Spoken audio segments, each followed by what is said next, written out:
Percy was tired. He had been working hard in the yards, shunting around the passengers in the trucks.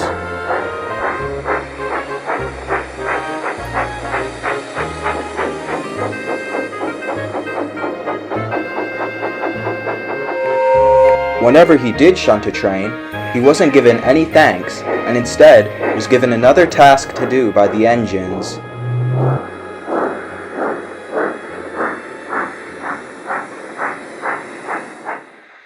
He complained about this one evening.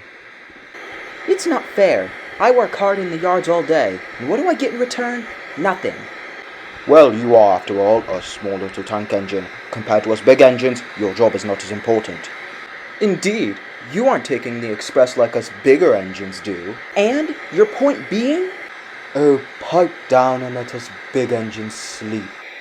Percy gave up and decided to go to sleep.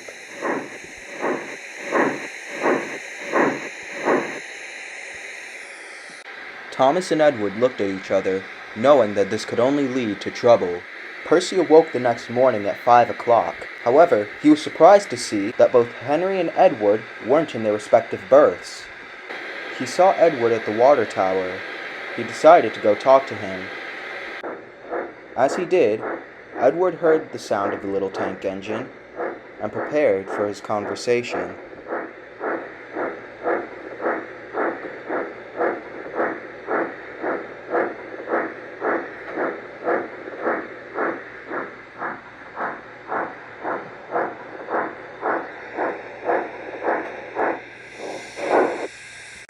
What are you doing up? Thomas and I helped shunt the flying kipper. I will say, Thomas did a very excellent job. However, Percy, I will say, you do need to start trying to take it easy. I know, but the yards have been getting more and more busy. I don't know how to cope with it. The only way I do know how to cope, however, is to keep adjusting to the work schedule. Whatever you do, please try not to overdo it. Anyways, I'd best head to Wellsworth. I have a busy day there. Edward left for Wellsworth, leaving Percy with a lot to think about. Percy had been busy the rest of that morning arranging trains. James, however, noticed he was asleep. Yeah, what?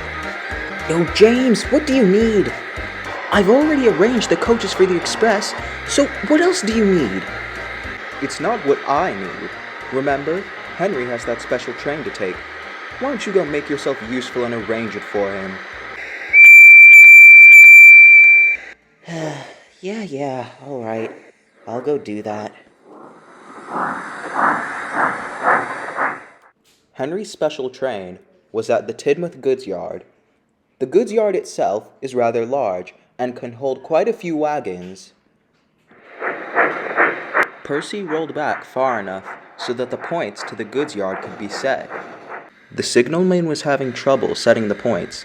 Therefore, Percy used this as an opportunity to rest. Soon, the points were set, and Percy's driver set Percy to move into the goods yard. However, he was unaware that Percy was asleep.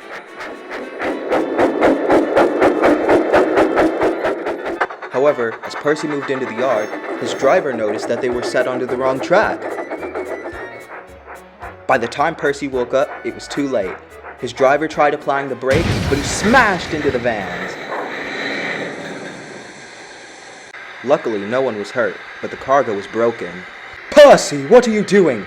You've practically damaged the vans and the cargo. It'll take forever to fix. Percy felt very sad and embarrassed. When Sir Topham Hatt heard, he was not impressed. I must say, Percy, I'm very disappointed in you. I mean, you're usually very reliable when it comes to working in the yard. I know, sir. I'm sorry, sir. Please, sir, Percy has been working hard in the yard. I mean, he has hardly any help. From what I hear, he's been trying to adjust to the work schedule. Is this true, Percy? Yes, sir. Well, why didn't you say so? I noticed you'd been working hard in the yard, so I'd ordered a new tank engine from the Great Western. Really, sir? Thank you, sir. That's wonderful news. Yes, indeed. Now, you stay there and have a bit of a rest. Percy did so, and as he went to sleep, he was very grateful that he would be getting some help.